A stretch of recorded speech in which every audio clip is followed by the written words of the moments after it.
இப்பொழுது நம் லைஃப் டிவைனில் book 2 chapter 14 the origin and remedy of falsehood, error, wrong and evil என்கின்ற அந்த சாப்டரை பார்த்து கொண்டிருக்கின்றோம். லாஸ்ட் செஷனில் பேராகிராஃப் 18 அண்ட் 19 பார்த்தோம். இந்த செஷனில் மேற்கொண்டு தொடரலாம். என்ன பார்த்தோம் என்பதை சற்று நினைவு கூறலாம். இப்போ மனிதன் எடுத்துக்கொண்டால் அவனுடைய அறிவு என்பது பிழைக்கு உட்பட்டதாக இருக்கின்றது. மென்டல் நாலேஜ் மனிதனுடைய knowledge it is always subject to error. யாருமே சொல்ல முடியாது என்னுடைய நாலேஜ் அப்சல்யூட், அதுல எரரே கிடையாது, நான் எதை பத்தி எல்லாம் எனக்கு அறிவு இருக்கின்றதோ அதுல அப்சல்யூட்னஸ் இருக்கு, அதுல எரரே கிடையாது. என்னுடைய ஜட்ஜ்மெண்ட்ஸ், என்னுடைய பர்செப்ஷன், இதுல எரர்ஸே கிடையாது அப்படின்னு யாருமே சொல்ல முடியாது. மனிதனுடைய மனம் சார்ந்த மனம் என்கின்ற அமைப்பிலிருந்து மனிதன் இயங்கும் வரை இந்த பிழை என்பது தவிர்க்க முடியாத ஒரு அம்சமாக இருக்கின்றது. என்ன காரணம் அப்படின்னா, மனிதனுடைய மனம் என்பது அந்த பரிணாமத்திற்கு உட்பட்டு இயங்கும் ஒரு அமைப்பாக இருக்கின்றது. இவல்யூஷனரி மைண்ட் அது. அதனால்தான் இது தவிர்க்க முடியாது. எதனால இந்த எரர் வருது, என்ன காரணத்தினால? நம்மளுடைய பர்செப்ஷன்ஸ், நம்மளுடைய அண்டர்ஸ்டாண்டிங், அப்சர்வேஷன்ஸ் எல்லாம் என்ன காரணத்தினால இதுல எரர் வருது, அதை பத்தி தான் பகவான் ரொம்ப பியூட்டிஃபுல்லா இதுல டிஸ்கிரைப் பண்றார். இன்ஃபேக்ட் நான் என்ன பார்த்தோம், இந்த அனிமல்ஸ், விலங்குகள் அப்படிங்கிற நிலையில் இருக்கிற வரைக்கும் ரொம்ப ஒரு லிமிட்டட் ஸ்கோப்ல தான் அவங்கெல்லாம் விலங்குகள்லாம் இயங்குகின்றன. விலங்குகளினுடைய பேசிக் ரிக்குவயர்மெண்ட்ஸை மீட் பண்ற அளவுக்கு தான் அதனுடைய அறிவு செயல்படுகின்றது. தன்னுடைய அது சம்பந்தமான எல்லா பிசிக்கல் நீட்ஸ், வைட்டல் நீட்ஸ், அதை பூர்த்தி செய்வதற்கு அந்த அறிவு வழங்கப்பட்டுள்ளது. அனிமல்ஸ் பார்த்தோம் அப்படின்னா எப்படி இயங்குகின்றது என்பதை பார்த்தோம். Mostly instinctive. அப்படிங்கிறது இன்ஸ்டிங்டிவா தான் ஒவ்வொரு அனிமலும் இயங்குது. இன்ஸ்டிங் என்பது அந்த ஒவ்வொரு விலங்குக்கும், அது ஒவ்வொரு விலங்கு இனத்திற்குமே வழங்கப்பட்டுள்ளதாக இருக்கிறது. பிறவியிலேயே அந்த இன்ஸ்டிங் என்பது வழங்கப்பட்டுள்ளது. இன்ஸ்டிங் என்பது எதை சார்ந்து செயல்படுகின்றது என்றால் அந்த இன்ட்யூஷன் என்பது தனிப்பட்ட அளவுல, இன்ட்யூஷன் என்பது ஒரு இனத்திற்கே ஒட்டுமொத்தமாக செயல்படும் போது இன்ஸ்டிங்டிவாக அனிமல்ஸ், விலங்குகள் செயல்படுகின்றன. இப்ப விலங்குகள் அறிவை உபயோகித்து சிந்தித்து செயல்படுவது கிடையாது. எல்லாமே இன்ஸ்டிங்டிவ் தான். ஒரு பேசிக் இருக்கும், பேசிக் மென்டல் ஒரு அறிவு என்பது இருக்கும், இல்லைன்னு சொல்ல முடியாது. பட் மோஸ்ட்லி இன்ஸ்டிங்டிவ் தான். ಈಗ பட் அனிமல் ஸ்கேல்லேருந்து அடுத்தது ஹியூமன் மைண்ட் வருது. ஹியூமன் மைண்ட் வந்தோன்னு நம்ம பார்த்தோம் அப்படின்னா என்ன வருது, புதுசா ஒன்று ஆட் ஆயிடுது. அது என்ன புதுசா ஆட் ஆயிடுதுன்னா மனிதனுடைய அந்த அறிவு, இன்டெலிஜென்ஸ் சேர்ந்து கொண்டாலும் கூட நம்மளுடைய பேஸ் என்னவா இருக்கு அப்படின்னா அந்த அனிமல் பேஸில் தான் நம்ம செயல்படுறோம். அனிமல் பேஸில் தான் செயல்படுறோம். ஆனா அதனுடைய கொஞ்சம் மாறுபட்ட நிலையில, ஒரு ஒரு ஒரு ஒரு ஒரு நுண்ணியமான நிலையில நம்மகிட்ட செயல்படுகின்றது. அனிமல் நேச்சர் அனிமல் பேசிஸ் என்பது மனிதன்கிட்ட இருக்கு. ஆனா அது ஒரு மாறுபட்ட நிலையில, செட்டிலைஸ்டா, மாறுபட்ட நிலையில, ஒரு தூய்மை அடைந்த நிலையில தான் செயல்படுகின்றது. ஏன்னா இங்க மனிதனுடைய அறிவு வந்த பிறகு ரெண்டு விஷயம் கூட சேர்ந்துக்குது. ஒண்ணு அவனுடைய சங்கல்பம், கான்சியஸ் வில், அதே போல அவனுடைய ஒரு விருப்பம், இன்டென்ஷன், ரெண்டு விஷயம் சேர்ந்துக்குது. அதனால என்ன ஆயிடுது, மனிதன் அப்படிங்கிற நிலைமை வந்த பிறகும் ஸ்லோவா அந்த இன்ஸ்டிங்க்ட் இன்ஸ்டிங்க்ட் குறைஞ்சிருது. ஆட்டோமேட்டிக்காக செயல்படுற அந்த அனிமல் இன்ஸ்டிங்க்ட் குறைஞ்சிருது. அதே போல் ஒவ்வொரு விலங்குகள்கிட்டையும் என்ன இருக்குது பார்க்குறோம், இந்த வைட்டல் இன்ட்யூஷன் பார்க்குறோம். ஒவ்வொரு அனிமல்கிட்டையும் இந்த அதனுடைய பிராணமயத்தை சார்ந்த ஒரு நுண்ணறிவு இருக்கும், அதுவும் குறைஞ்சிடுது. ஏன்னா நம்ம இங்கே வந்து இன்டெலிஜென்ஸ் செயல்பட ஆரம்பிச்சிருது.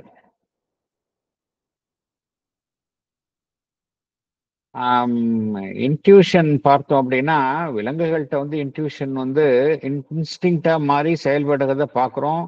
அது வந்து அதனுடைய செயல்பாடெல்லாம் துல்லியமாக இருப்பதை பார்க்குறோம். ஆனா நம்ம கிட்ட மனிதன் கிட்ட வந்தப்போ அந்த இன்ட்யூஷனுடைய அந்த குவாலிட்டி வந்து மனிதனுடைய அறிவு என்பது மேலோங்கி செயல்பட்டோம்னா இன்ட்யூஷனுடைய அதனுடைய பியூரிட்டி வந்து குறைஞ்சிருது. இங்க ஈவன் நமக்கிட்டே இந்த வைட்டல் இன்ட்யூஷன் இருக்கும்.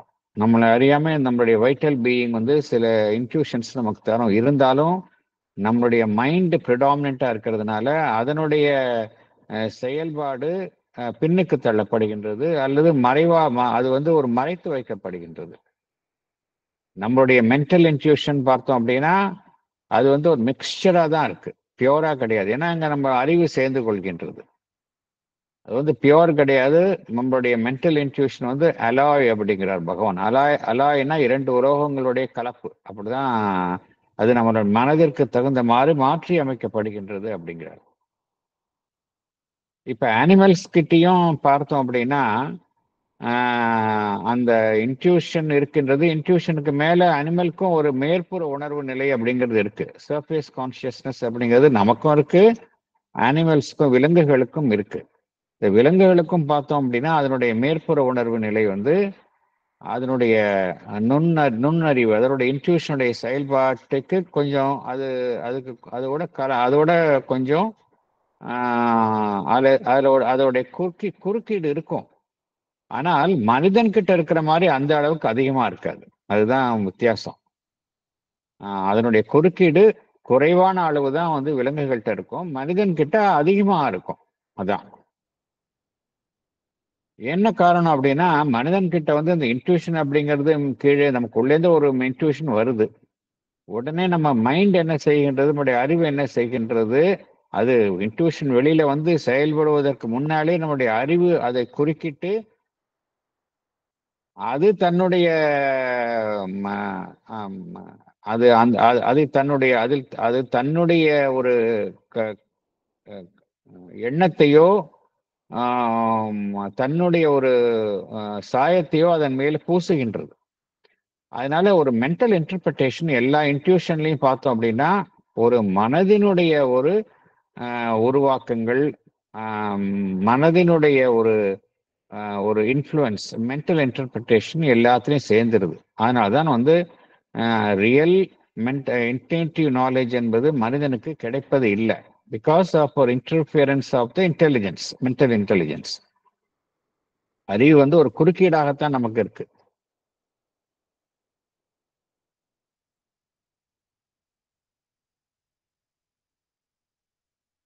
ஆனால் நம்ம வந்து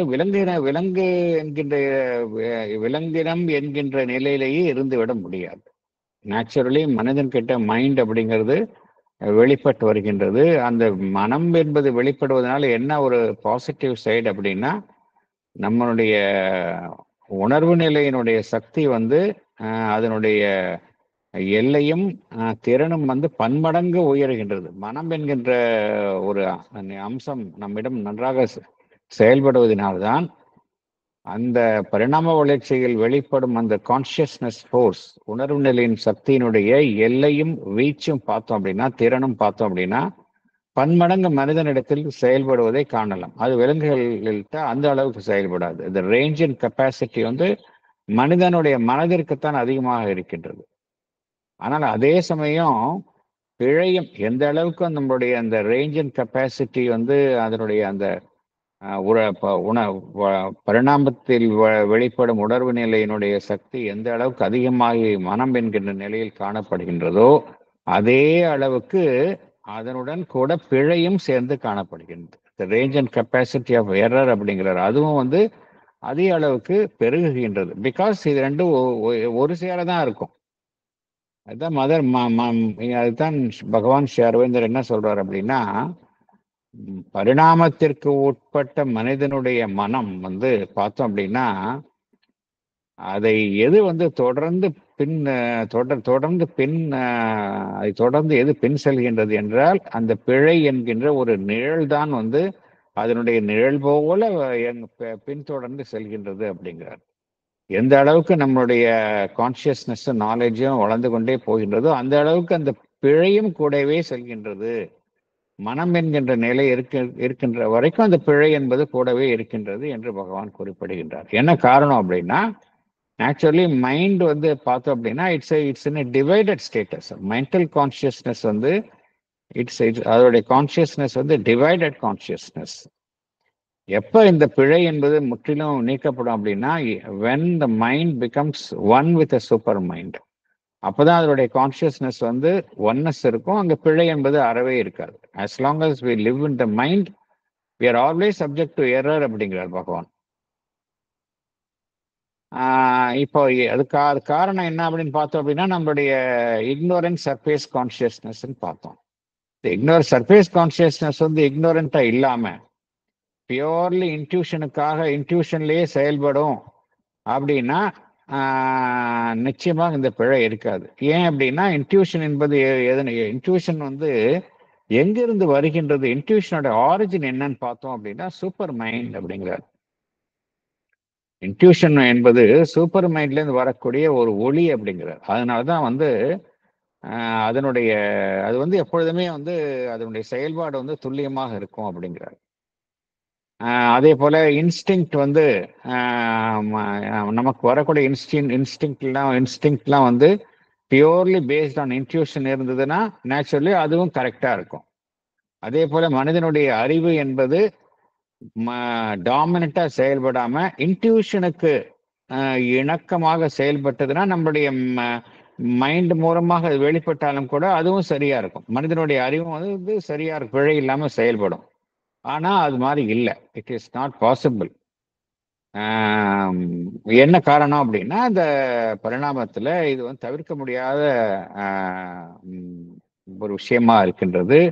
மெயினா அதுக்கு முதல் காரணம் என்ன அப்படின்னா, நம்ம வந்து எதன் பிடியில இருக்கோம், the inconscience on the matter. Inconscience அந்த உணர்வற்ற நிலை என்கின்ற அதனுடைய சடப்பொருளை சார்ந்த அந்த இன்கான்ஷியன்ஸ் என்கின்ற பிடியிலேருந்து நம்ம இன்னும் விலகலை.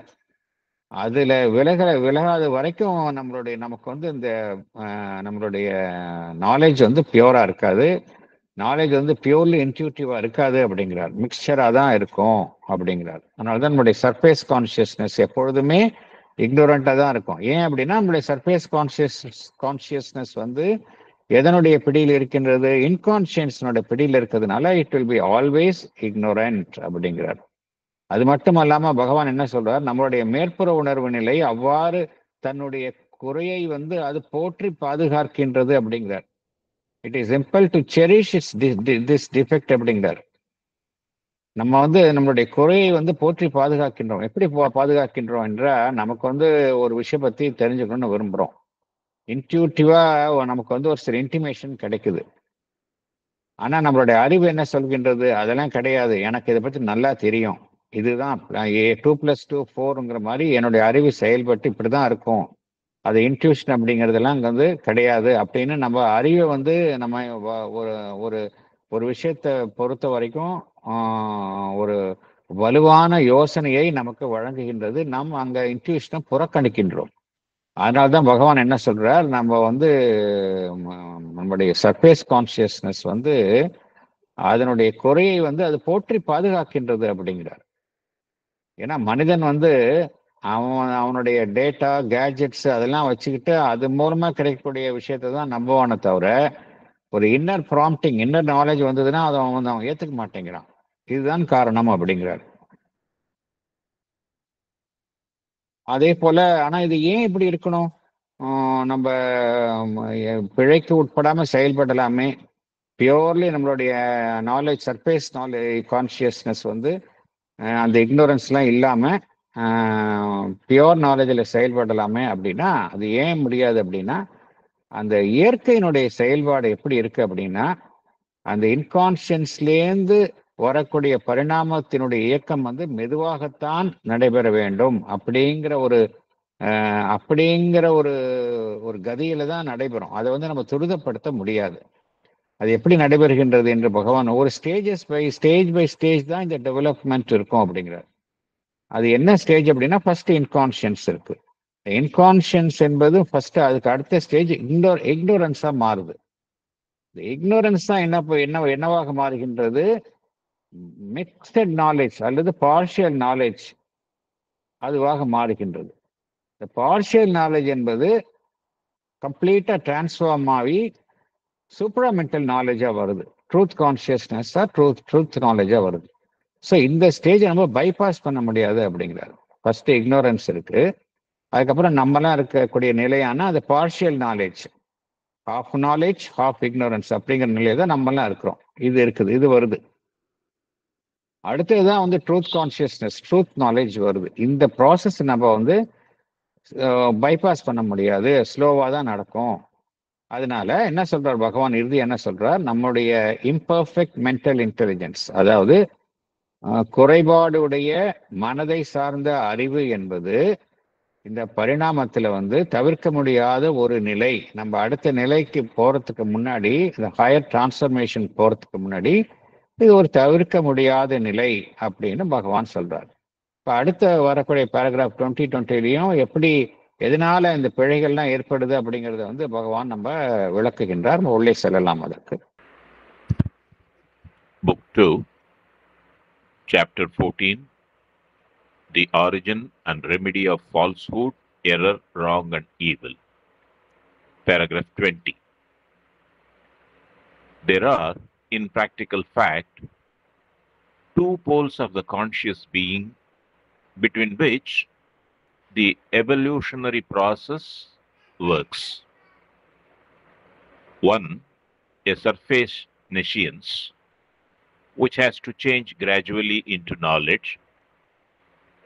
The other, a secret consciousness force, in which all power of knowledge is, and which has slowly to manifest in the nescience. The surface nescience, full of incomprehension and inapprehension, can change into knowledge because consciousness is there, involved in it. If it were intrinsically an entire absence of consciousness, the change would be impossible. But still it works as an inconscience trying to be conscious. It is at first nescience compelled by need and outer impact to feeling and response, and then an ignorance laboring to know. The means used is a contact with the world and its forces and objects, which, like the rubbing of tinders, creates a spark of awareness. The response from within is that spark leaping out into manifestation. Thank you. Thank you. Sir, can I read? Yes, please. Explanation. There are two poles of the conscious being between which the evolutionary process works. One is a surface nescience, that is absence of consciousness, of sensation, of knowledge, which has to change gradually into knowledge. The other is a secret conscious force in which all power of knowledge is and which has slowly to manifest in the nescience. The surface nescience is full of incomprehension and inapprehension. The surface inconscience is not allowed to remain a permanent inconscience. It can change into knowledge because consciousness is there, involved in it. If it were intrinsically an entire absence of consciousness, it cannot change into knowledge. But still the surface nescience works as an inconscience trying to be conscious. It is at first a nescience compelled by need and outer impact to feeling and response. Then it is an ignorance laboring to know. The means used is a contact with the world and its forces and objects. This contact, like the rubbing of tinders, creates a spark of awareness. The response from within is that spark leaping out into manifestation. So, from both the sides of the surface in conscience is subjected to pressures from external contexts and from within. Thank you. ரெண்டு விஷயம் வந்து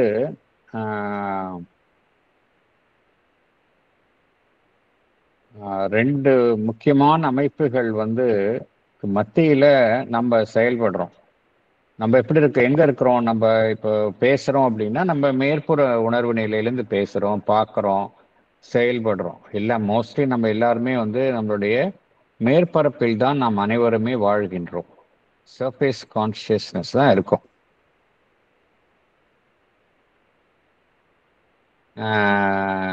அதே சமயம் நம்ம மூலமாகத்தான் அந்த evolutionary process, பரிணாமத்தினுடைய செயல்பாடு நடக்கின்றது.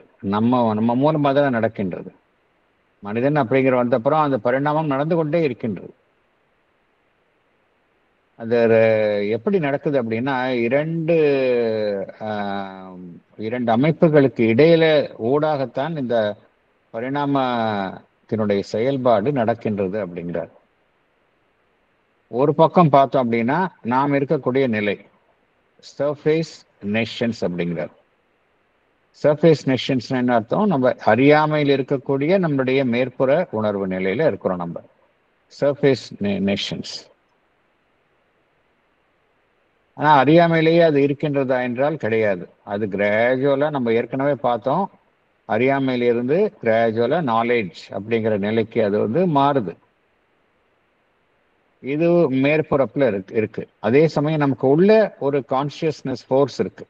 நம்ம ஏற்கனவே பார்த்துருக்கோம், சப்லிமினல் பீயிங் அப்படின்னு பார்த்துருக்கோம். அதுக்கு உள்ள வந்து சைக்கிக் பீயிங் அப்படிங்கிறதெல்லாம் பார்த்துருக்கோம். ஸோ நமக்கு உள்ளேயும் ஒரு கான்சியஸ்னஸ் ஃபோர்ஸ் இருக்கு. உள்ள சீக்ரெட்டா இருக்கு, அது மறைஞ்சிருக்கு. அங்க எப்படி இருக்கு? எல்லா நாலேஜோடைய அறிவினுடைய ஒட்டுமொத்த சக்தியும் அங்கதான் இருக்கு. எல்லார்கிட்டையும் அது உள்ள இருக்கு. நமக்குள்ளேயே எல்லாருக்கும் இருக்குது. நம்ம உள்ள போனா அது நம்ம வெளியில கொண்டு வர முடியும். பட் அன்பார்ச்சுனேட்லி நம்ம மேலேயே இருக்கிறதுனால நமக்கு அதோட தொடர்பு இல்லாம நம்ம அறியாமையிலேயே இருக்கிறோம். ஆனா என்ன, இந்த உள்ள இருக்கக்கூடிய அந்த நாலேஜ் அப்படிங்கிறது நிச்சயமா வெளியில வந்துதானே ஆகணும். எது உள்ள இருக்கோ லாஜிக்கலா பார்த்தோம் அப்படின்னா அது வெளியில வரணும், வெளியில மேனிஃபெஸ்ட் ஆகணும். இப்ப மேனிஃபெஸ்ட் ஆகலைன்னா கூட பரிணாமத்துல ஒரு காலத்துல ஒரு காலம் செல்ல அது இப்போ மேனிஃபெஸ்ட் ஆகி தான் ஆகணும். ஸோ அது ஸ்லோவா மேனிஃபெஸ்ட் ஆகிட்டே வருது. மேற்புறத்தில் இருக்கக்கூடிய அறியாமை என்பதன் அமைப்பின் மூலமாக, என்கின்ற நிலையின் மூலமாக அது தன்னை வெளிப்படுத்தி கொண்டே இருக்கின்றது. ஸோ ரெண்டு அமைப்புகளை பார்க்குறோம். உள்ள இருக்கக்கூடிய சீக்ரெட் கான்சியஸ்னஸ் ஃபோர்ஸ் அப்படிங்கிறது உங்களுக்குள்ளேயே இருக்குது. வெளியில இருக்கக்கூடிய நாம் இருக்கக்கூடிய அறியாமைக்கு உட்பட்ட அந்த மேற்புற உணர்வு நிலை. இந்த ரெண்டு அமைப்புகளுக்கு ஊடாகத்தான் பரிணாமத்தினுடைய செயல்பாடு நடக்கின்றது அப்படிங்கிறார். சரி, நாம் இருக்கக்கூடிய அந்த மேற்புற உணர்வு நிலை எப்படி இருக்கு அப்படின்னு பார்த்தோம் அப்படின்னா, நம்மளால எதையாவது ஃபுல்லா வந்து எல்லாத்தையும் புரிஞ்சுக்க முடியுதா அப்படின்னா முடியல. என்ன காரணம்? ஃபுல் ஆஃப் இன்காம்ப்ரிஹென்ஷன் அப்படிங்கிறார். நம்மளால வந்து எல்லாத்தையும் ஃபுல்லா ஃபுல் காம்ப்ரிஹென்ஷன் முடியாது. பகுதியாகத்தான் நாம் புரிஞ்சுக்க முடியும். ஹியூமன் மைண்டினுடைய கெப்பாசிட்டியே ரொம்ப லிமிட்டட். பகுதியாக புரிஞ்சுக்கிட்டு அந்த பகுதியாக புரிஞ்சுக்கிட்டதை சேர்த்து வச்சு முழுமை அப்படிங்கிறோம். அதுவும் ரியல் முழுமை கிடையாது அப்படிங்கிறது நம்ம படிச்சிருக்கோம். மைண்ட் வந்து பார்ட்டாக தான் பண்ண முடியும் மொழிய ஹோலிஸ்டிக் பர்செப்ஷன் ஆஃப் நாலேஜ் கிடையாது. அதனால தான் பகவான் என்ன சொல்றார், the surface notions full of incomprehension அப்படிங்கிறார். அப்புறம் இன்அப்ரிஹென்ஷன் என்ன அர்த்தம்? ஒரு விஷயத்தை எப்படி புரிஞ்சுக்கணுமோ அப்படி புரிஞ்சுக்காம இருக்கிறது, அதுதான் இன்அப்ரிஹென்ஷன் அப்படிங்கிறது. தப்பா புரிஞ்சுக்கிறது, எந்த விஷயத்தையும் தப்பா புரிஞ்சுக்கிறது. இன்காம்ப்ரிஹென்ஷன்னா முழுமையா புரிஞ்சுக்காம இருக்கிறது, இன்அப்ரிஹென்ஷன்னா புரிஞ்சுக்கிற விஷயத்த தப்பா புரிஞ்சுக்கிறது. இந்த ரெண்டு அம்சங்களால நம்மளுடைய மேற்புற உணர்வு நிலை பீடிக்கப்பட்டு இருக்கின்றது. ஆனா இந்த நிலையிலே இருந்துட மாட்டோம் அப்படிங்கிறார். இது மாதிரி ஒரு இன்காம்ப்ரிஹென்ஷனும் இன்அப்ரிஹென்ஷன் அந்த நிலையிலேயே நம்ம இருந்துருவோமா அப்படின்னா கிடையாது. நம்ம நாலேஜ் அப்படிங்கிற நிலைக்கு மாறுவோம் அப்படிங்கிறார். Can change into knowledge. ஏன் மாறுவோம் அப்படின்னா இது நடந்தே ஆக வேண்டிய ஒரு கட்டாயம் அப்படிங்கிறாரு. ஃபரெவர் வந்து நம்மளுடைய மென்டல் நாலேஜ் வந்து அறியாமையில் இருக்காது அப்படின்னு பகவான் தீர்மானமாக கூறுகின்றார். ஏன் இருக்காது அப்படின்னா, ஏன் இருக்காதுன்னா பேசிக் பிரின்சிபல் என்ன அப்படின்னா, நம்ம எது இங்க இன்வால்வ் ஆயிருக்கு அப்படின்னா சச்சிதானந்தம் இன்வால்வ் ஆயிருக்கு. எது இன்வால்வ் ஆயிருக்கோ அது இவால்வ் ஆகணும், அவ்வளவுதான், சிம்பிள். நம்ம கிட்ட என்ன இருக்கு அப்படின்னு பார்த்தோம் அப்படின்னா அந்த கான்சியஸ்னஸ் வந்து இன்வால்வ்டா இருக்கு. உணர்வு நிலை அப்படின்னு சொன்னாலே அது வந்து இட் பர்டைன்ஸ் டு த ஹையஸ்ட். அந்த சச்சிதானந்தில் இருக்கக்கூடிய அந்த சித் சூப்பர் மைண்டினுடைய அந்த நாலேஜ் வந்து நம்மக்கிட்டையும் இருக்குது. அது இன்வால்வ்டா இருக்கு. அது வெளியே வரணும் அப்படிங்கிறதுனால நம்ம இப்ப இருக்கக்கூடிய அந்த அறியாமை என்பது நாலேஜா மாறிடும் அப்படிங்கிறார். நம்ம வந்து அடிப்படையிலேயே வந்து அப்படிப்பட்ட ஒரு உள்ள இருக்கக்கூடிய உணர்வு நிலை என்பது அறவே இல்லை அப்படிங்கிற நிலை இருந்தது அப்படின்னா, ஒரு கால் இருந்தது அப்படின்னா இந்த மாற்றம் என்பது நிகழ முடியாது. நம்ம எப்பொழுதுமே அறியாமையில தான் இருப்போம். அறியாமையிலிருந்து நாலேஜுக்கு போக முடியாது. எப்போ அப்படின்னா நமக்கிட்ட உணர்வு நிலையே இல்லை அப்படிங்கிற ஒரு அந்த பட்சத்துல பார்த்தோம் அப்படின்னா நம்ம அந்த நிலைக்கு போக முடியாது. ஆனா அப்படி இல்லை. எப்படி இருக்கிறோம் நம்ம அப்படின்னா, அந்த நிலை என்பது உணர்வுள்ள நிலைக்கு செல்லும் ஒரு இயக்கமாகத்தான் நம்மளுடைய மேற்புற உணர்வு நிலையில் இயக்கம் நடைபெற்று கொண்டிருக்கின்றது. நம்ம எப்பொழுதுமே ஃபரெவர் இன்கான்ஷியன்ஸ்ல இல்லை. Inconscience trying to be conscious அப்படிங்கிற ஒரு நிலையில தான் நாம் செயல்பட்டு கொண்டு இருக்கின்றோம். அதனால்தான் பார்த்தோம் அப்படின்னா நம்ம தலைமுறையாக இந்த நாலேஜ் லெவல் வந்து கூடிக்கொண்டு வருவதை நம்ம பார்க்குறோம். தலைமுறையாக பார்த்தோம் அப்படின்னா அந்த எவல்யூஷன்ல தற்கால குழந்தைகளினுடைய காம்ப்ரிஹென்ஷன் இதெல்லாம் வந்து நன்றாக இருப்பதை பார்க்கின்றோம். அது காரணம் என்ன அப்படின்னா இதுதான் காரணம். மெல்ல மெல்ல வெளிப்பட்டு கொண்டு வருகின்றது. ஆனா நம்ம எப்படி செயல்படுகின்றோம் அப்படின்னா, ஒரு அறியாமை என்கின்ற ஒரு நிலையிலிருந்து தான் செயல்பட ஆரம்பிக்கின்றோம். முதலாக எப்படி இருக்குன்னு பார்த்தோம்னா நம்மளுடைய ஸ்டேட்டஸ் அறியாமை நெஷன்ஸ் அப்படிங்கிற நிலையில தான் நம்ம இருக்கிறோம். ஆனா நம்ம அப்படியே இருக்கிறது இல்லை. வெளி உலகத்தோடு தொடர்பு ஏற்படுகின்றது. தொடர்பு என்பது மெல்ல மெல்ல ஏற்படுகின்றது. நமக்கு தேவைகள் ஏற்படுகின்றன. ரெண்டு விஷயம், தேவைகள், வெளி உலகத்தினுடன் ஏற்படும் தொடர்பு, நீட் அண்ட் அவுட்டர் இம்பாக்ட் அப்படிங்கிறார். இது ரெண்டும் நம்மை கட்டாயப்படுத்துகின்றது. அறியாமை என்கின்ற நிலையை எதற்கு கட்டாயப்படுத்துகின்றது என்றால், ஒரு வலுவான தாக்கத்தை நம்மளுடைய அறியாமையின் மீது ஏற்படுத்தி ஃபீலிங் அண்ட் ரெஸ்பான்ஸ், அதாவது ஒரு எதிர்விளைவை தோற்றுவிப்பது, ஒரு உணர்வை அதில் ஏற்படுத்துவது, அப்படிங்கிற ஒரு நிலையை வந்து அறியாமை என்கின்ற அம்சத்தின் மீது அது வலுக்கட்டாயமாக சுமத்துகின்றது. ஏன்னா வெளி உலகத்துடன் தொடர்பு கொள்ளும் பொழுது தேவை, அதனால் ஏற்படும் ஒரு தாக்கம் என்ன செய்கின்றது, ஒரு எதிர் விளைவை நம்மிடம் இருந்து தோற்றுவிக்கின்றது. அதனால என்ன நடைபெறுகின்றது, அறியாமை என்பது அறிந்து கொள்ள வேண்டும் என்கின்ற ஒரு முயற்சி செய்து அறிந்து கொள்ள வேண்டும் என்கின்ற ஒரு இயக்கமாக மாறுகின்றது. அறியாமை என்பது அறியாமையாக இருப்பதில்லை, அறியாமை என்பது அறிந்து கொள்ள வேண்டும் என்று முயற்சி செய்து கொள்ளும் ஒரு இயக்கமாக மாறுகின்றது. தென் an ignorance laboring to know, அவ்வாறு மாறுகின்றது அப்படிங்கிறார். எதன் மூலமாக இது சாதிக்கப்படுகின்றது அப்படின்னா, நம்ம உலகத்தினுடன் நாம் ஏற்படுத்தும், ஏன்னா யாருமே இங்க தனிப்பட்ட நிலையில் இல்லை, எல்லாமே வந்து இந்த அவுட்டர் கான்டாக்ட் என்பது அது நம்மளுடைய சர்ஃபேஸ் கான்சியஸ்னஸ் மூலமாகத்தான் அவுட்டர் கான்டாக்ட் வெளி உலக தொடர்பு என்பது ஏற்படுகின்றது. ஸோ அதன் வழியாகத்தான் இது ஏற்படுகின்றது. The means use is a contact with the world and it's forces and objects அப்படிங்கிறார். வெளி உலகத்தினுடைய நம்ம தொடர்பு கொள்ளும் சக்திகள், அதில் காணப்படும் பொருட்கள், ஆப்ஜெக்ட்ஸ் மூலமாகத்தான் இந்த அதன் மூலமாகத்தான் இதற்கான வழி ஏற்படுகின்றது அப்படிங்கிறார். இது எப்படி அப்படின்னா, இரண்டு பற்றி கொள்ளும் பொருட்களை வந்து ஒன்றுடன் ஒன்று தேய்த்தா என்ன ஆகும், நம்ம இந்த சிக்குமுக்கி கல்லுன்னு சொல்லுவோம், அது ரெண்டையும் ரப் பண்ணா என்ன வரும், அதுலேருந்து ஒரு தீப்பொறி கிளம்புறதை நம்ம பார்க்குறோம். அது போலதான் அப்படிங்கிறார். லைக் த ரப்பிங் ஆஃப் டிண்டர்ஸ் அப்படிங்கிறார். டிண்டர்ஸ்னா ரெண்டு விஷயம் எளிதாக பற்றி கொள்ளும் இரண்டு விஷயங்கள், இரண்டு பொருட்கள், லைக் த ரப்பிங் ஆஃப் டிண்டர்ஸ். அதுபோலதான் நம்ம வெளியுலகத்தினுடன் தொடர்பு கொள்ளும் போது இரண்டு அமைப்புகள் ஒன்றுடன் ஒன்று தொடர்பு கொள்ளும் பொழுது it creates a spark of awareness அப்படிங்கிறார். அந்த ஒரு அவேர்னஸ் என்கின்ற ஒரு தீப்பொறி உண்டாகின்றது, ஒரு அந்த இடத்துல உண்டாகின்றது அப்படிங்கிறார். ரெண்டு விஷயம் தொடர்பு கொள்ளும் பொழுது அந்த தொடர்பின் காரணமாக ஒரு ஸ்பார்க் ஆஃப் அவேர்னஸ் உண்டாகின்றது அப்படிங்கிறார். அதனால என்ன நடைபெறுகின்றது, ஒன்று மற்றொன்றுக்கு ஒரு எதிர்விளைவை தோற்றுவிக்கின்றது, ஒரு ரெஸ்பான்ஸ் ஃப்ரம் வித்தின்.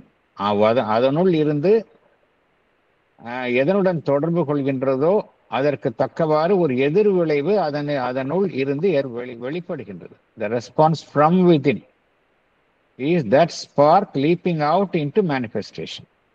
இப்படிதான் வந்து நம்மளுடைய நாலேஜ் வந்து பெருகி கொண்டே போகின்றது அப்படிங்கிறார்.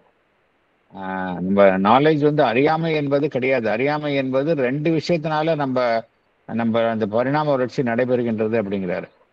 ஒன்று மேற்புறத்தில் இருக்கக்கூடிய அறியாமை, அப்புறம் உள்ளிருந்து வரக்கூடிய அந்த சீக்ரெட் கான்சியஸ்னஸ் ஃபோர்ஸ் வந்து அதே சமயம் அந்த மேற்புறத்தில் இருக்கக்கூடிய அறியாமை என்பது அறியாமையிலே கிடையாது, வெளி உலக தொடர்பு தேவைகள் காரணமாக அது உள்ள இருக்கக்கூடிய அந்த ஒரு அவேர்னஸ் என்பது ஒரு தீப்பொறி போல அந்த தொடர்பின் காரணமாக அதிலிருந்து தட்டி எழுப்பப்படுகின்றது அப்படிங்கிறார். இதனால அது மெல்ல மெல்ல மெல்ல அறியாமை என்கின்ற நிலையிலிருந்து நாலேஜ் என்கின்ற ஒரு நிலைக்கு அது மாறுகின்றது அப்படிங்கிறார். பரிணாமத்துல இந்த மாற்றம் ஏற்படுகின்றது அப்படிங்கிறார்.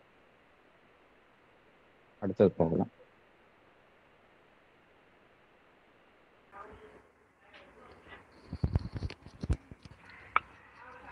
But the surface nescience is receiving the response from an underlying source of knowledge, subdues and changes it into something obscure and incomplete. There is an imperfect seizure or a misprision of the intuition that answers to the contact. Still, by this process, an initiation of responsive consciousness, a first accumulation of ingrained or habitual instinctive knowledge begins, and there follows upon it first a primitive and then a developed capacity of receptive awareness, understanding, reply of action, preventional provisional initiation of action,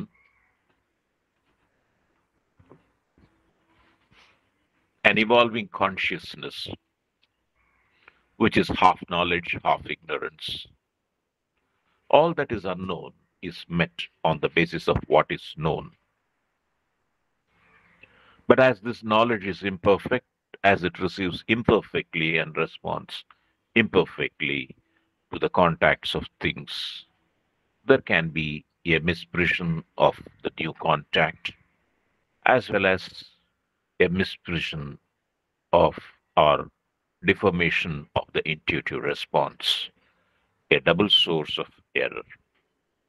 Explanation. The surface nescience is receiving the response from an underlying source of knowledge. While doing so, it subdues and changes it into something obscure and incomplete.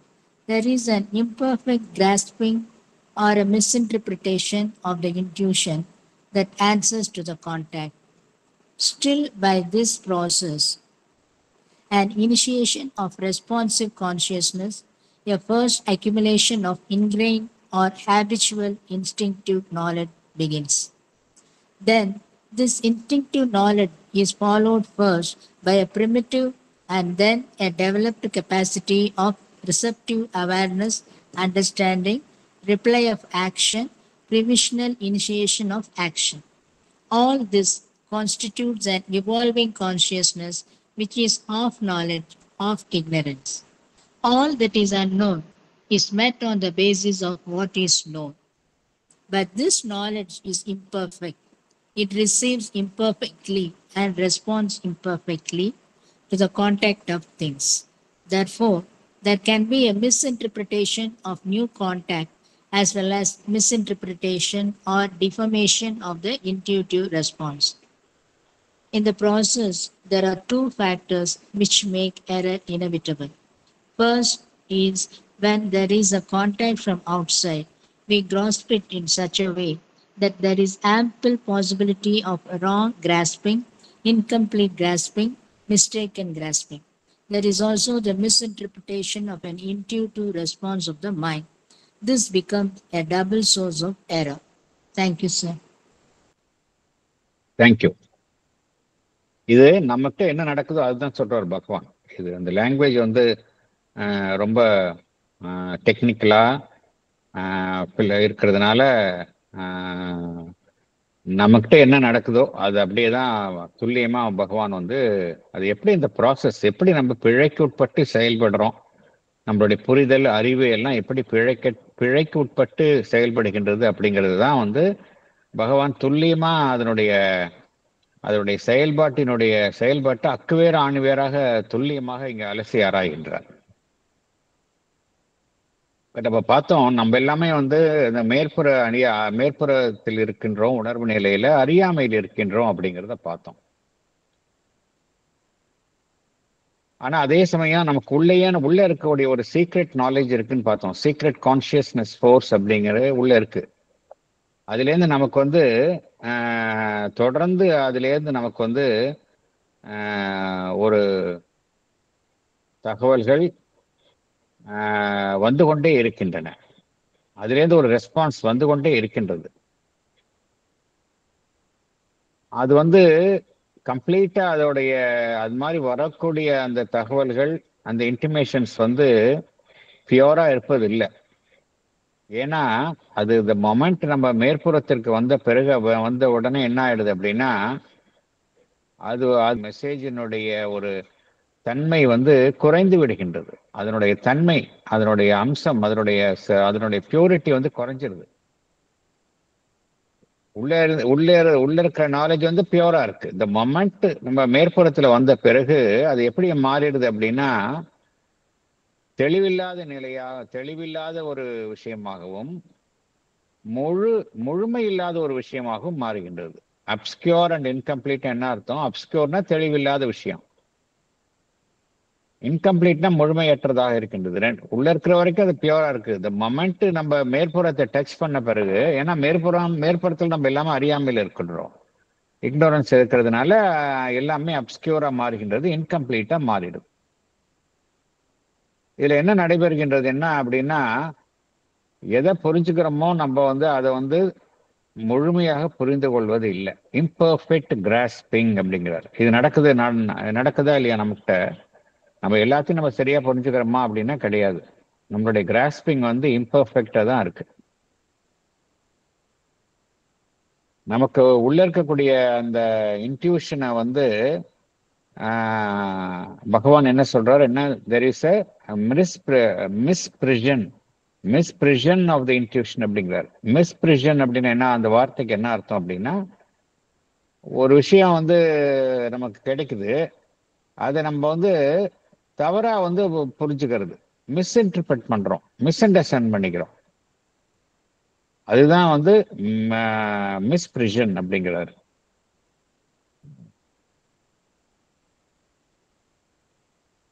அதாவது ஒரு விஷயம் வந்து எப்படி வருதோ அதை அப்படியே புரிஞ்சுக்கிறது வந்து கரெக்ட் அண்டர்ஸ்டாண்டிங். இன்ட்யூஷன் வந்து நமக்கு வருது, இன்ட்யூஷனை வந்து நம்ம அப்படியே அதுல எந்த விதமான ஒரு மாற்றமும் இல்லாம புரிஞ்சு வாங்கிக்கிறது அப்படிங்கிறது கரெக்ட் அண்டர்ஸ்டாண்டிங் வரும். ஆனா இங்க என்ன நடைபெறுகின்றது, அங்க வந்து ஒரு ராங் இன்டர்பிரிட்டேஷன் கொடுக்கிறோம் அதுக்கு. அதைத்தான் பகவான் மிஸ்பிரிஷன் ஆஃப் த இன்ட்யூஷன் அப்படிங்கிறார்.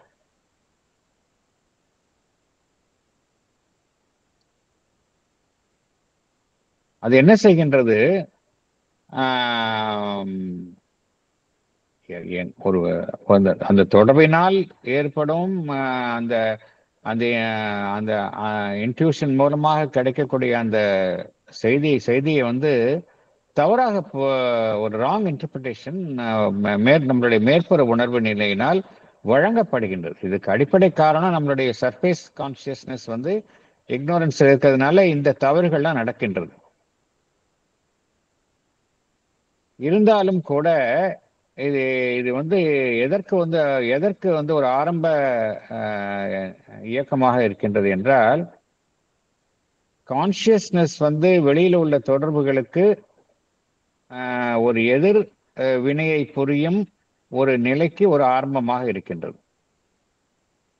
இப்போ ஃபார் எக்ஸாம்பிள், ஒரு மந்தமா இருந்தது, எதுக்குமே ரெஸ்பாண்ட் பண்ணலை அப்படின்னா அதுல வந்து மாற்றமே நிகழாது, அதுல எந்த விதமான சேஞ்சும் இருக்காது. ஆனா இங்க என்ன நடைபெறுகின்றது என்றால், வெளியிலிருந்து வரக்கூடிய தொடர்புகளுக்கு ஒரு ரெஸ்பான்சிவ் கான்சியஸ்னஸ் இருக்கு. ரெஸ்பான்சிவ் கான்சியஸ்னஸ் மந்தமாக இல்லை. வெளியிலலாம் நமக்கு என்னென்ன விஷயம் வருதோ நம்ம என்ன செய்யறோம், அதுக்கு வந்து ரெஸ்பாண்ட் பண்றோம். நம்ம சும்மா இருக்கிறது இல்லை இல்லையா? we always respond, our consciousness response. இது வந்து இந்த ப்ராசஸ் வந்து ஆரம்பிக்கின்றது.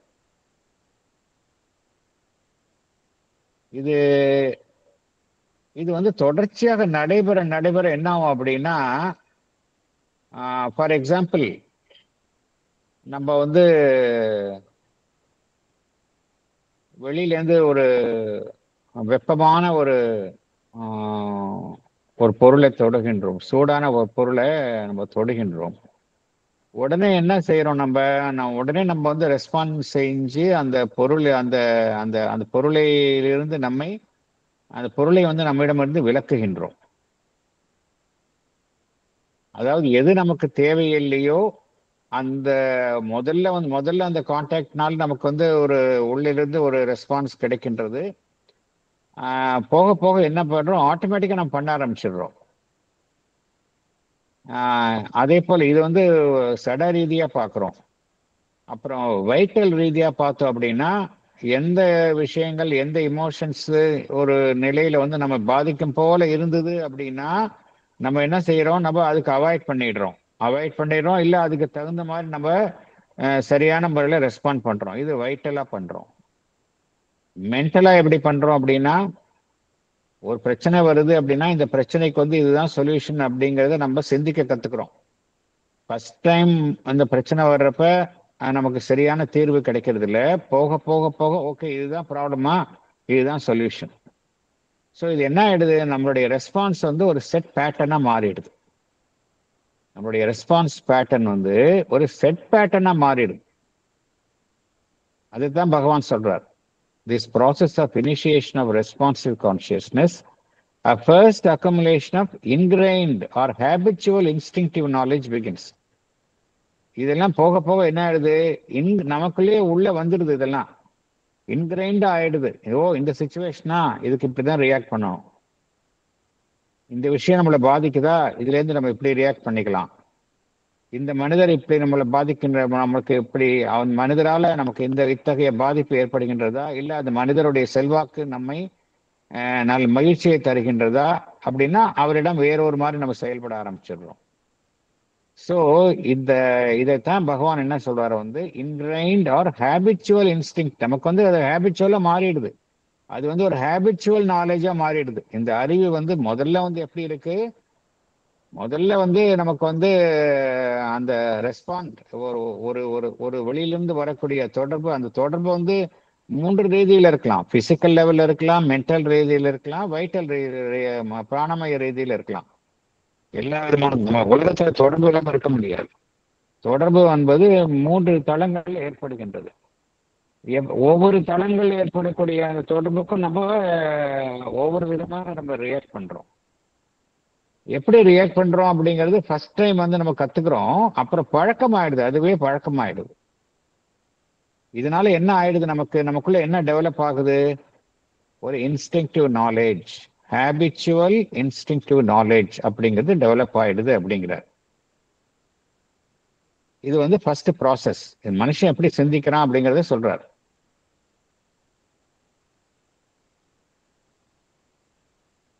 முதல்ல ஆரம்பத்துல பார்த்தோம் அப்படின்னா இந்த இன்ஸ்டிங்டிவ் நாலேஜ் எப்படி இருக்கு அப்படின்னா ஒரு ஆரம்ப நிலையில் தான் இருக்கின்றது. அதாவது வளர்ச்சி அடையாத நிலையில தான் இருக்கு. இந்த இன்ஸ்டிங்டிவ் நாலேஜ் எப்படி இருக்கு, ஒரு ஆதி மனிதனை எடுத்துக்கொண்டால் எப்படி இருக்கு, அவன்கிட்ட ரொம்ப வளர்ச்சி அடையாத நிலையில தான் அவன்கிட்ட நாலேஜ் இருக்கும், பிரிமிட்டிவா தான் இருக்கும்.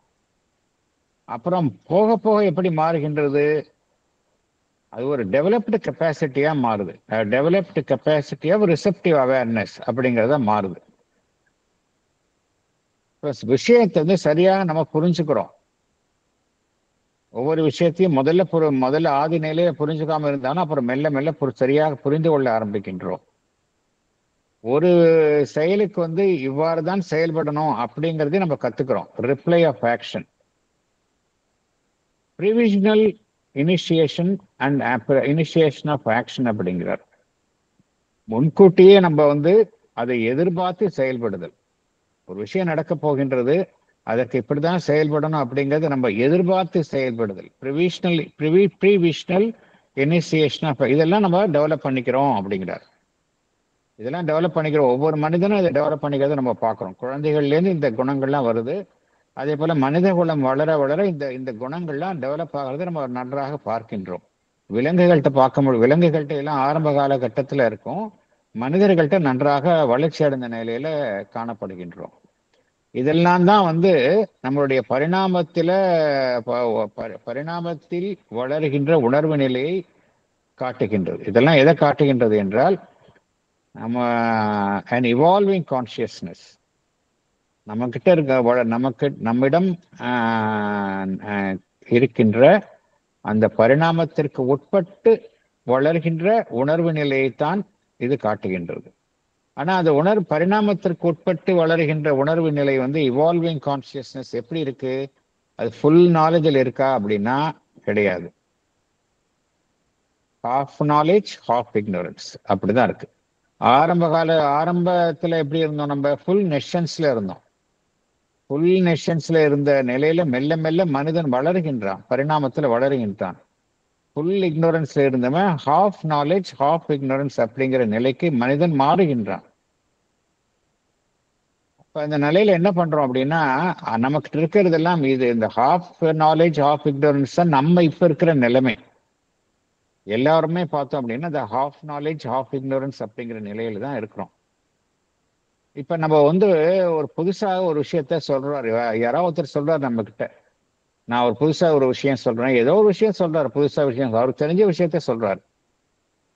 அது ஆன்மீக விஷயமா இருக்கலாம், இல்ல வேற ஒரு விஷயமாக இருக்கலாம். நம்ம எப்படி அதை புரிஞ்சுக்கிறோம், ஃபர்ஸ்ட் நன்றாக நம்ம சிந்திச்சு பார்க்கலாம். ஒரு விஷயம் நம்ம கிட்ட யாரோ ஒருத்தங்க புதுசா சொல்றாங்க அப்படின்னா எப்படி புரிஞ்சுக்கிறோம் அப்படின்னா, நம்ம எதை தெரிஞ்சு வச்சுட்டு இருக்கோமோ அந்த பேசிஸ்ல தான் அதையும் புரிஞ்சுக்கிறோம், தெரியாததையும் புரிஞ்சுக்கிறோம். அதுதான் நம்மகிட்ட இருக்கிற ஒரு பெரிய டிஃபெக்ட். என்ன டிஃபெக்ட் அப்படின்னா, நம்ம அந்த ஹாஃப் நாலேஜ் ஆஃப் இக்னோரன்ஸ் இருக்கிறதுனால யாராவது ஒருத்தங்க புதுசா ஒரு விஷயத்த சொல்றப்ப மைண்டை பிளாங்கா வச்சுக்கிறது கிடையாது. நமக்கு தெரிஞ்ச விஷயத்தின் அடிப்படையில தெரியாததை புரிந்து கொள்கின்றோம். அதுதான் இங்க ஒரு பெரிய டிஃபெக்டா இருக்கு. All that is unknown is met on the basis of what is known அப்படிங்கிறார். நமக்கு தெரிஞ்சது அறகுறையா தெரிஞ்சிருக்கோம். தெரியாத தெரிஞ்சுக்கிறப்ப இந்த அறகுறையா தெரிஞ்சதை வச்சுக்கிட்டு தான் நம்ம புரிஞ்சுக்க ட்ரை பண்றோம். அதனால்தான் நமக்கு கிடைக்கக்கூடிய நாலேஜ் இம்பர்ஃபெக்டா இருக்கு அப்படிங்கிறார். உள்ளேந்து வரக்கூடிய விஷயத்தையும் நம்ம எப்படி புரிஞ்சுக்கிறோம்? இம்பர்ஃபெக்டா உள்ள வாங்கிக்கிறோம். அதுக்கு எப்படி ரெஸ்பாண்ட் பண்றதுங்கிறது நம்ம இம்பர்ஃபெக்டா ரெஸ்பாண்ட் பண்றோம். இது ரெண்டு விஷயமும் நம்ம பண்றோம். இம்பர்ஃபெக்டா உள்ள வாங்கிக்கிறோம், அதுக்கு ரெஸ்பான்ஸ் செய்யறதையும் அதற்கு ஒரு எதிர்வினையை நம்ம புரிவதையும் முழுமையாக நாம் செய்வது இல்லை. அதனால என்ன நடைபெறுகின்றது அப்படின்னா, ஒரு புதிதாக ஒன்றை கற்றுக்கொள்ளும் பொழுதோ, ஒரு புதிய ஒன்றுடன் நம்ம தொடர்பு கொள்ளும் பொழுதோ என்ன நடைபெறுகின்றது? மிஸ்இன்டர்பிரிட்டேஷன், தவறாக புரிந்து கொள்ளுதல், தவறாக அர்த்தம் கொள்ளுதல் அப்படிங்கிறது. மிஸ்இன்டர்பிரிட்டேஷன்னா மிஸ் அண்டர்ஸ்டாண்டிங் கிடையாதுங்க, மிஸ்இன்டர்பிரிட்டேஷன். ஒரு விஷயம் சொல்றாங்க அப்படின்னா அதை வேற ஒரு விதமா நம்ம பொருள் புரிஞ்சுக்கிறது, அதுதான் misinterpretation. There can be a misinterpretation of இதை நம்ம எல்லாம் செய்யறது. அதுதான் சொல்றோம், நம்ம எல்லாம் மனிதர்கள்லாம் செய்யக்கூடிய விஷயத்தை தான் பகவான் சொல்றாரு இங்க. There can be a misinterpretation of new contact அப்படிங்கிறார். As well as misinterpretation or deformation of the intuitive response. இப்போ ரெண்டு விஷயமா நமக்கு நாலேஜ் வரதை பார்த்தோம். ஒண்ணு, வெளியிலேருந்து வரக்கூடிய தொடர்பின் மூலமாக நமக்கு அந்த கான்டாக்ட் மூலமா அந்த ஸ்பார்க் மாதிரி நமக்கு உள்ளேருந்து ஒண்ணு வருது, அந்த வெளியிலேருந்து வரக்கூடிய தொடர்பினால நமக்கு நாலேஜ் வருதுங்கிறத பார்த்தோம். தொடர்பின் மூலமாக நமக்கு உள்ளேருந்து ஒரு இன்ட்யூட்டிவ் ரெஸ்பான்ஸ் இருக்கு இல்லையா? ஒன்று, நம்ம வெளியிலேருந்து உள்ள வாங்கிக்கிறது நம்ம சரியா உள்ள வாங்கிக்கிறது இல்லை. வெளியில எந்த தொடர்பின் மூலமாக நாம் ஒன்றை பெற்றுக்கொள்கின்றோமோ அதையும் நாம் சரியாக அரைகுறையாக முழுமையாக பெற்றுக்கொள்வதில்லை. அதே சமயம் அந்த தொடர்பின் காரணமாக நம்முள் இருந்து எழும் அந்த இன்ட்யூட்டிவ் ரெஸ்பான்ஸ் அதையும் நம்ம மிஸ்இன்டர்பிரட் பண்ணிடுறோம் அப்படிங்கிறார். There can be a misinterpretation of a new contact as well as a misinterpretation or deformation of the intuitive response. ஒன்றுக்கு நம்மகிட்ட ஒரு இன்ட்யூட்டிவ் ரெஸ்பான்ஸ் இருக்கு, நமக்கு தெரியறது இல்லை, அது அவ்வளவுதான். ஒரு மனுஷன்கிட்ட பேசுறோம், ஒரு புதிய மனிதர்கிட்ட பேசுறோம் அப்படின்னா அந்த மனிதர் மூலமாக நம்மளுக்கு அவுட்வர்ட் கான்டாக்ட் சில தகவல்கள் வரும். அதே சமயம் நமக்குள்ளே இருந்து ஒரு இன்ட்யூட்டிவ் ரெஸ்பான்ஸ் வந்துகிட்டே இருக்கும். But we fail to notice, இல்ல தப்பா நம்ம இன்டர்பிரட் பண்ணிடுறோம். அதனால பகவான் என்ன சொல்ற, இதனாலதான் பிழை வருகின்றது அப்படிங்கிறார். நம்ம மனிதனுடைய அறிவினுடைய செயல்பாட்டுல ஏன் பிழை உண்டாகிறதுனா இதுதான் காரணம் அப்படிங்கிறார். இந்த 2 factors தான் which make error inevitable அப்படிங்கிறார். First there is a contact from outside. அத என்ன பண்றோம்? we grasp it in such a way that there is ample possibility of wrong grasping. தப்பா புரிஞ்சுக்கிறோம், எல்லாத்தையுமே நம்ம தப்பா புரிஞ்சுக்கிறோம், அவசரப்பட்டு தப்பா புரிஞ்சுக்கிறோம், சரியாவும் நிதானிச்சும் தப்பா புரிஞ்சுக்கிறோம். அதான் விஷயம். மனிதர்கள் பெரிய குறை என்ன அப்படின்னா, we grasp, there is a wrong grasping, incomplete grasping, mistaken grasping, இதெல்லாம் நம்ம செய்யறோம். அதே சமயம் நமக்குள்ளேந்து வரக்கூடிய இன்ட்யூட்டிவ் ரெஸ்பான்ஸை நம்ம என்ன செய்யறோம்? மிஸ்இன்டர்பிரட் பண்ணிடுறோம். அது எது செய்யுது? நம்மளுடைய மைண்ட் செய்யுது. இதனால்தான் இது ஒரு டபுள் சோர்ஸ் ஆஃப் எரர் அப்படிங்கிறார். இது எல்லா மனிதர்களையும் இந்த குறையினால் பீடிக்கப்பட்டு இருக்கின்றார்கள். இந்த டபுள் சோர்ஸ் ஆஃப் எரர், ஒரு சோர்ஸ் ராங் கிராஸ்பிங், இன்னொரு source misinterpretation of intuitive response of the mind. நம்ம நல்லா திங்க் பண்ணி பார்த்தோம் அப்படின்னா இந்த மிஸ்டேக்கை நம்ம ஒவ்வொருத்தருமே செய்யறோம். அதனாலதான் நம்மளுடைய எல்லாத்தையும் நம்ம அந்த பிழை உண்டாகின்றது, நம்மளுடைய புரிதல்ல பிழை உண்டாகின்றது, உள்ள வாங்கிக்கிற விஷயத்துல பிழை உண்டாகின்றது அப்படிங்கிறார். டபுள் சோர்ஸ் ஆஃப் எரர் அப்படிங்கிறார். அடுத்தது பேராகிராஃப் 21 போகலாம்.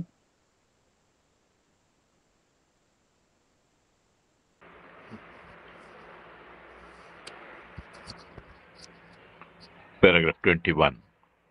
It is evident in these conditions that error is a necessary accompaniment, almost a necessary condition and instrumentation, an indispensable step or stage in the slow evolution towards knowledge in a consciousness that begins from nescience and works in the stuff of a general nescience.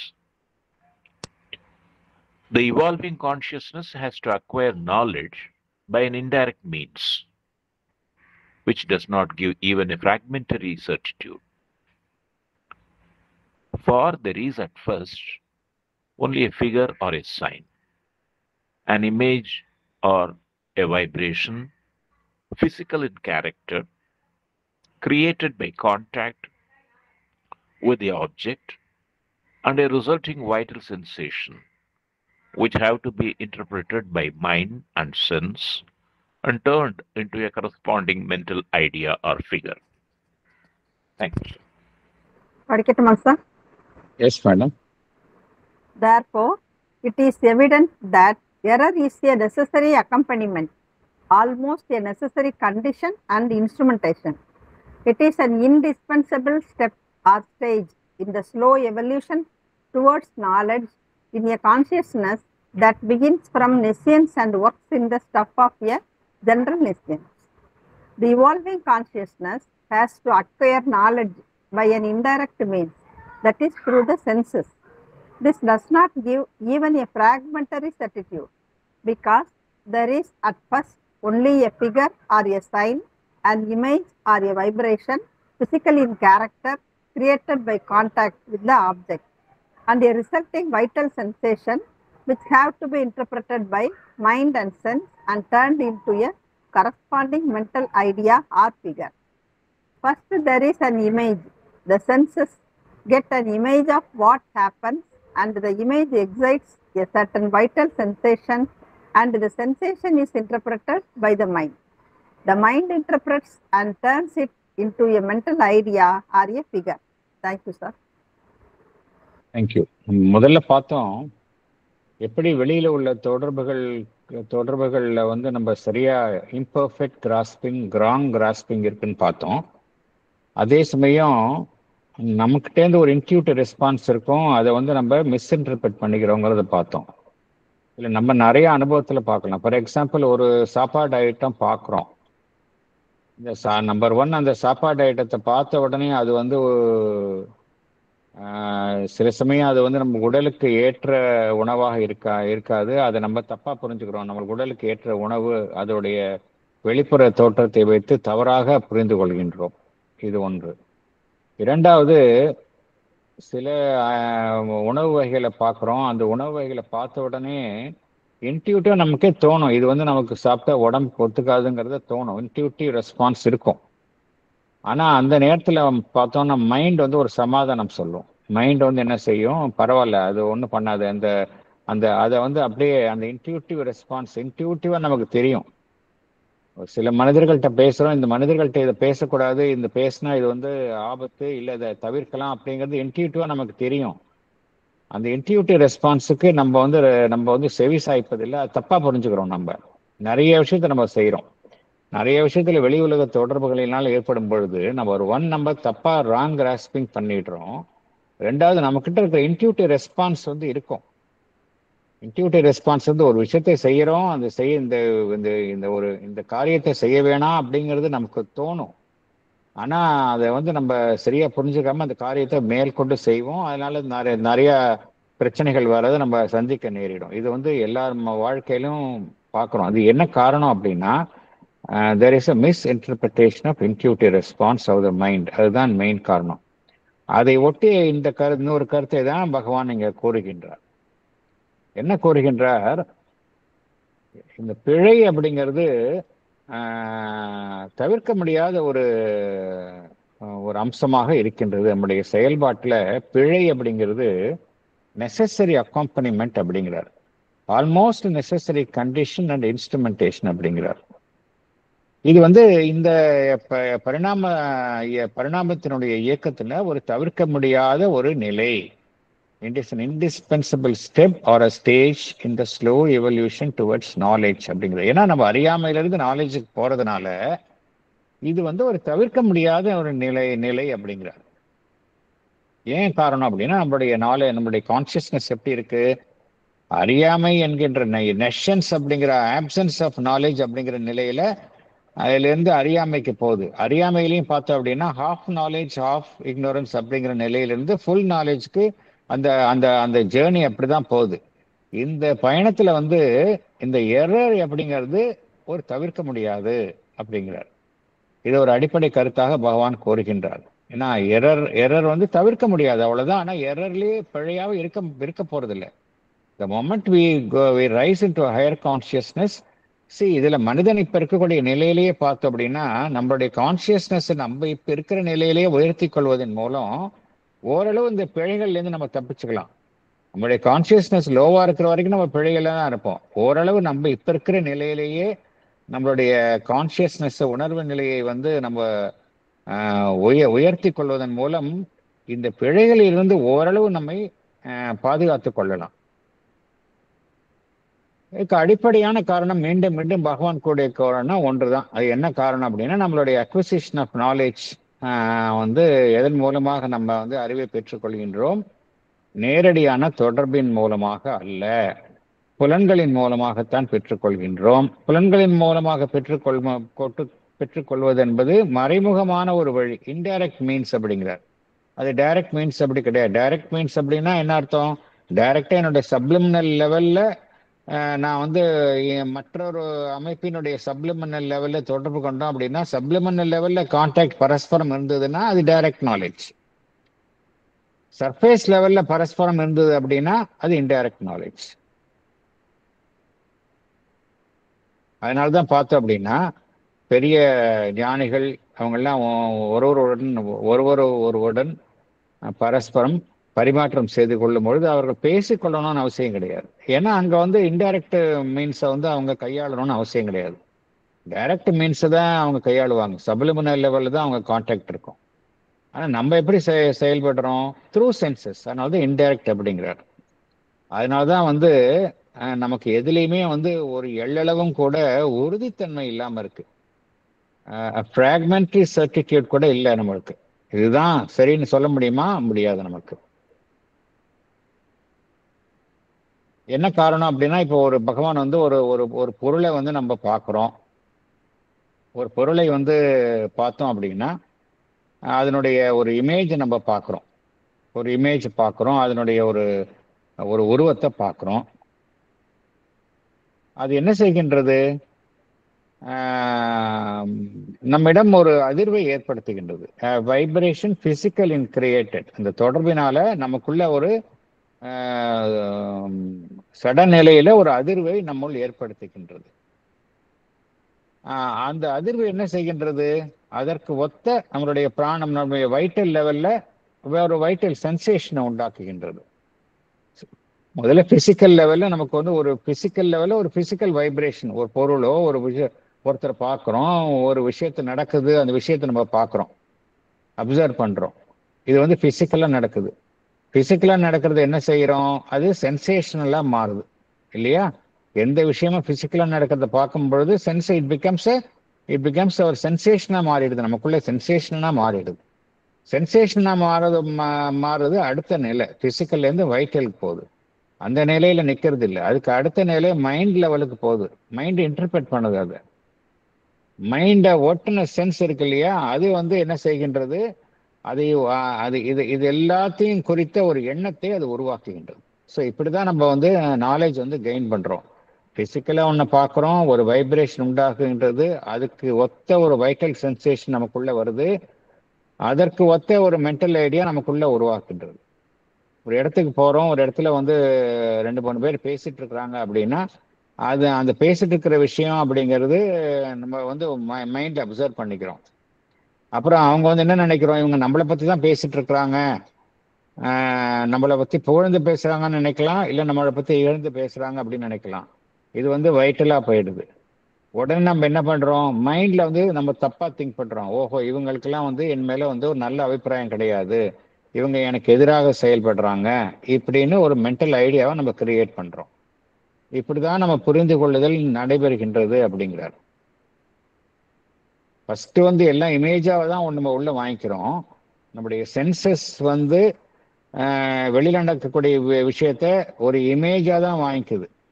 இந்த image என்ன செய்யுது, நமக்குள்ள அதற்கு ஒத்த பிராணமயத்தினுடைய ஒரு இயக்கத்தை அது நமக்குள்ளே ஏற்படுத்துகின்றது. இதெல்லாம் வந்து மனம் என்ன செய்கின்றது, மனம் வந்து அதற்கு ஒரு விளக்கத்தை தருகின்றது. இதெல்லாம் பேஸ் பண்ணி மைண்ட் வந்து it forms an idea. This is how we observe things. இதெல்லாம் பார்த்தோம் அப்படின்னா பிழைக்கு உட்பட்டு இருக்கின்றது. என்ன காரணம் அப்படின்னா இன்டைரக்ட் மீன்ஸ் அப்படிங்கிறார். சென்சஸ் மூலமாக நமக்கு இந்த ப்ராசஸ் நடைபெறதுனால it is always subject to error அப்படிங்கிறார். அதனாலதான் வந்து ரிப்பீட்டடா வந்து நம்ம மதர் அண்ட் ஷேர்பிந்த என்ன சொல்றாங்க அப்படின்னா, don't rush to make any judgments அப்படிங்கிறாங்க. கூடுமான வரைக்கும் ஜட்ஜ்மெண்ட் பண்ணாம நீங்க வெறும் அப்சர்வ் பண்ணுங்க. Don't make any judgment about any thing அப்படிங்கிறாங்க. பட் நம்ம வந்து உடனே குவிக்கா ஜட்ஜ் பண்ணிடுறோம், எல்லாத்தையும் ஜட்ஜ் பண்றோம். நம்ம அடுத்தது போகலாம். Things that experienced and mentally known have to be related together. Things unknown have to be observed, discovered, fitted into the already acquired sum of experience and knowledge. At each step, different possibilities of fact, significance, judgment, interpretation, relation present themselves. Some have to be tested and rejected, others accepted and confirmed. To shut out error is impossible without limiting the chances of acquisition of knowledge. Thank you. படிக்கலாம். Yes. Explanation. And thus a habit develops. Whatever our understanding, whatever our mode of interpretation, all that builds up a sediment of knowledge, an imperfect knowledge or incomplete knowledge. In this knowledge, the mind meets the unknown. Things thus experienced and mentally known have to be related together. Things unknown have to be observed, discovered, fitted into the already acquired sum of experience and knowledge. At each step, different possibilities of fact, significance, judgment, interpretation, relation present themselves. Some have to be tested and rejected. Others have to be accepted and confirmed. Therefore, to shut out error is impossible without limiting the chances of acquisition of knowledge. Thank you. Thank you. பகவான் என்ன சொல்றாருங்க அப்படின்னா, அந்த acquisition of knowledge அப்படிங்கிறது elaborate process அப்படிங்கிறார், continuous process அப்படிங்கிறார். நீங்க knowledge, ஏன்னா நம்ம வந்து ஃபுல் நாலேஜில் இல்லை, நம்மளுடைய சர்ஃபேஸ் லெவல்ல ஃபுல் நாலேஜில் இல்லை. So we are always seeking knowledge. As long as we are the seekers of knowledge அப்படின்னு இருக்கிற வரைக்கும் இந்த எரர் வந்து தவிர்க்க முடியாது. நம்ம எல்லாத்திலேருந்தும் நம்ம விடுவித்து கொண்டு எங்கேயோ ஒரு மூலையில காட்டிலேயோ எங்கேயோ ஒரு குகையிலையோ போயிருந்து எதுவுமே தேவையில்லை அப்படிங்கிற நிலைக்கு நம்ம போக முடியாது. நம்ம உலகத்துல வாழற வரைக்கும் நம்ம we have to acquire knowledge. The acquisition of knowledge வந்து இட்ஸ் an elaborate process இல்லையா? எதெல்லாம் நம்ம அரைகுறையா நாலேஜை வந்து நம்ம வந்து அதுலேருந்து, அதாவது ஒரு பேஸா வச்சுக்கிட்டு நம்ம மேலும் மேலும் நம்ம அதை வந்து சரி செய்து கொண்டே வருகின்றோம். இன்கம்ப்ளீட் நாலேஜ் அப்படிங்கிற நிலைக்கு தான் நம்ம போயிட்டு இருக்கிறோம். ஒரு தெரியா ஒரு அரைகுறையான நாலேஜில் தான் நம்ம தெரியாததை நம்ம வந்து அணுகுகின்றோம். எல்லாத்தையும் நம்ம வந்து ஒன்று ஒன்றா கற்றுக்கிற வரைக்கும் அறிந்து கொள்ளும் பொழுது எல்லாத்தையும் நம்ம ஒன்றுடன் ஒன்று பொருத்தி பார்க்கின்றோம். நிறைய விஷயங்கள் நம்ம உலகத்தில் பார்க்குறோம், ஒன்றுடன் ஒன்று பொருத்தி பார்க்குறோம். இதுக்கு என்ன சம்பந்தம், அதுக்கு என்ன சம்பந்தம் அப்படிங்கிறது நம்ம மெல்ல ஒன்றுடன் ஒன்று பொருத்தி பார்க்கின்றோம். அதே போல எதெல்லாம் நமக்கு தெரியாத விஷயங்கள் பார்த்தோம் அப்படின்னா இந்த உலகத்துல நிறைய இருக்கு. தெரியாத விஷயங்களை வந்து நம்ம வந்து கேர்ஃபுல்லா என்ன செய்யறோம், பார்க்குறோம். கண்டறிகின்றோம்.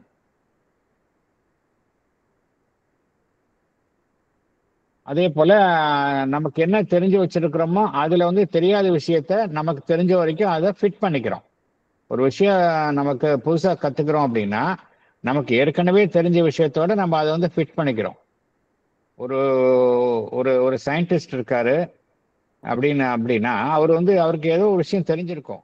புதுசா ஒன்று கத்துக்கிறாரு. புதுசா அவருடைய ஃபீல்டுலயே வந்து ஒரு புதுசா ஒரு விஷயம் கத்துக்கும் போது என்ன செய்யறாரு? அவரு ஏற்கனவே அவர் தெரிஞ்ச விஷயத்தோட அதை வந்து ஃபிட் பண்ணிக்கிறார். ஸோ இந்த ப்ராசஸ்ல மெல்ல மெல்ல அந்த நாலேஜ் என்பது வளர்ந்து கொண்டே செல்கின்றது. இதுல என்ன நடைபெறுகின்றது? டிஃப்ரெண்ட் பாசிபிலிட்டிஸை நம்ம வந்து அனலைஸ் பண்றோம்.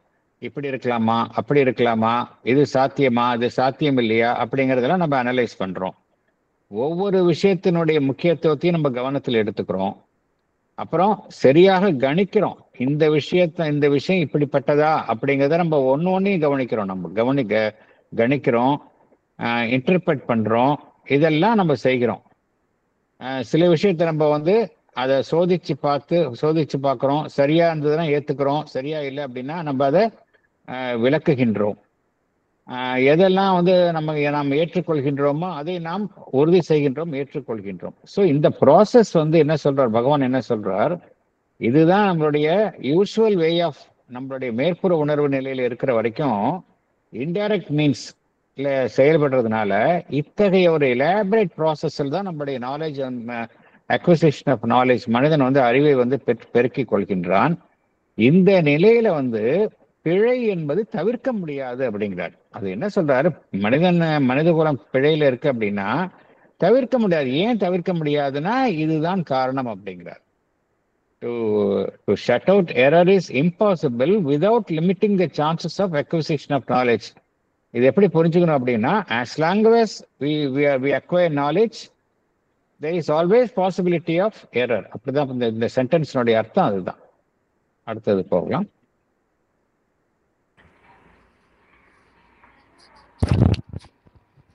Observation is the first instrument of the mind.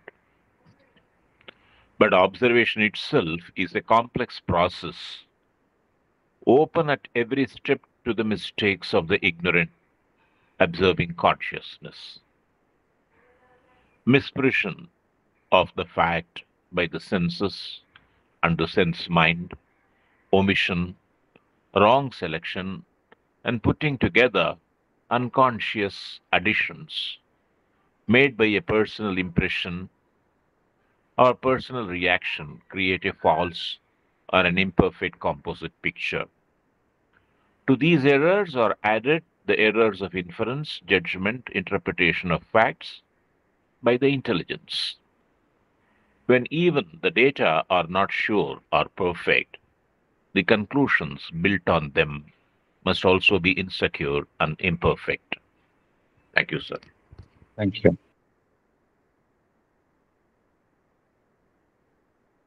படிக்கட்டுமா sir? Yes, madam. Observation is the first instrument of the mind. But observation itself is a complex process, open at every step to the mistakes of the ignorant observing consciousness. Misinterpretation of the fact by the senses and sense mind. There is also wrong selection and putting together unconscious additions made by a personal impression or personal reaction. All these create a false or an imperfect composite picture. Also added to these errors are errors of inference, judgment, interpretation of facts by the intelligence. When even the data are not sure or perfect, the conclusion built on them must also be insecure and imperfect. Thank you, sir. Thank you. இப்போ நம்ம வந்து நமக்கிட்ட இருக்கிற ஒரு பேசிக் quality என்ன அப்படின்னா, எல்லாத்தையும் நம்ம வந்து பார்க்கிறோம். முதல்ல வந்து அப்சர்வ் பண்றோம். இந்த அப்சர்வேஷன் தான் வந்து first instrument of the mind. ஆனா இந்த அப்சர்வேஷன் வந்து எப்படி நடைபெறுகின்றது? நம்ம அந்த ப்ராசஸ் வந்து சரியா நடைபெறுகின்றதா அப்படின்னு பார்த்தோம் அப்படின்னா கிடையாது. ஒவ்வொரு ஸ்டெப்லையும் அதில் நம்ம என்ன செய்கிறோம், தவறு இழைக்கின்றோம். ஏன் அப்படின்னா நம்மளுடைய அந்த அப்சர்விங் கான்சியஸ்னஸ், நம்முடைய உணர்வு நிலை வந்து எதை பார்க்கின்றதோ அது அறியாமையில் இருக்கின்றது. அது என்ன செய்கின்றது, எல்லாத்தையும் தவறாக பொருள் புரிந்து கொள்கின்றது. எது நம்மளுடைய சென்ஸ் மைண்ட் இருக்குல்ல, அது தப்பா புரிந்து கொள்கின்றது. உதாரணத்திற்கு நம்ம நமக்கு தெரிஞ்ச ஒரு மனிதரை பார்க்கின்றோம். பார்க்கின்ற அன்றைக்கு அவர் கொஞ்சம் அவருடைய முகத்துல சீரியஸ்னஸ் இருக்கு, சரியா பேசல அப்படின்னு வச்சுக்கலாம். உடனே நம்ம என்ன முடிவுக்கு வருவோம், நம்ம பார்த்தோம் அவர் சரியா பேசல, அவருக்கு வந்து என் மேல கோபம், இல்லை அவர் என்னை மதிக்கல, இது மாதிரி நிறைய நம்ம will be drawing so many conclusions. நான் அன்னைக்கு அப்படி பேசினேன், அதில் அவர் என் மேலே கோபமாக இருக்கிறாரா, இல்லை இல்லை அவர் வந்து தன்னை பற்றி உயர்வாகும் என்னை வந்து மதிக்காம இருக்கிறாரா, சுப்பீரியாரிட்டி காம்ப்ளெக்ஸ்ல இருக்காரா, இப்படிலாம் பார்த்தோம் அப்படின்னா ஒரு 100 காரணம் நம்மளால கூற முடியும். ஒருத்தர் வந்து சரியா பேசாததுக்கு உண்மையிலேயே அவர் வந்து வேற ஒரு ப்ரீஆக்குபைடா இருந்திருக்கலாம். அந்த சமயம் வேற ஏதோ ஒரு சீரியஸ் இஷ்யூல நம்ம சம்பந்தப்பட்ட விஷயமே அதுல இருக்காது, அவர் ப்ரீஆக்குபைடா இருந்திருக்கலாம். ஆனா நம்மை அதுடன் ஈடுபடுத்தி கொண்டு அவ்வளவு ராங் கன்க்ளூஷன்ஸ் நம்மளால செய்ய முடியும். அதுதான் நம்மளுடைய ஆப்சர்வேஷன் வந்து அதைத்தான் சொல்றாரு, ஒவ்வொரு ஸ்டெப்லையும் அதுல வந்து மிஸ்டேக் செய்யறோம் அப்படிங்கிறாரு. இதுல என்ன நடைபெறுகின்றது, நம்ம செய்யறதெல்லாம் சொல்றாரு பகவான், ராங் செலெக்ஷன். நம்ம எதெல்லாம் 4-5 விஷயத்தை சேர்க்கும் போது அது சரியா வந்து கோர்வையா வந்து நம்ம ஒன்றிணைக்காம தப்பா வந்து பொருத்தி பார்த்து தப்பான பொருளை புரிஞ்சுக்கிறோம் நம்ம. Wrong selection and putting together. அப்புறம் unconscious additions made by a personal impression, personal reaction. நம்மளுக்கு மற்றவங்க மேல இருக்கிற ப்ரெஜுடிசஸ், ஒருத்தங்களை பிடிச்சிருந்தது அப்படின்னா நம்ம அவங்க என்ன தப்பு செஞ்சாலும் நம்ம வந்து அதை பொருட்படுத்தாம இருப்போம். அதே இது அவங்க பிடிக்கல அப்படின்னா அவங்க வந்து ஒரு யதார்த்தமா செய்யக்கூடிய ஒரு செயலை வந்து நமக்கு எதிராக அவங்க செஞ்சாங்க அப்படின்னு நம்ம வந்து தப்பா புரிஞ்சுக்கிறோம். இது எதனால ஏற்படுதுன்னா அதுதான் வந்து unconscious additions made by a personal impression or personal reaction அப்படிங்கிறார்.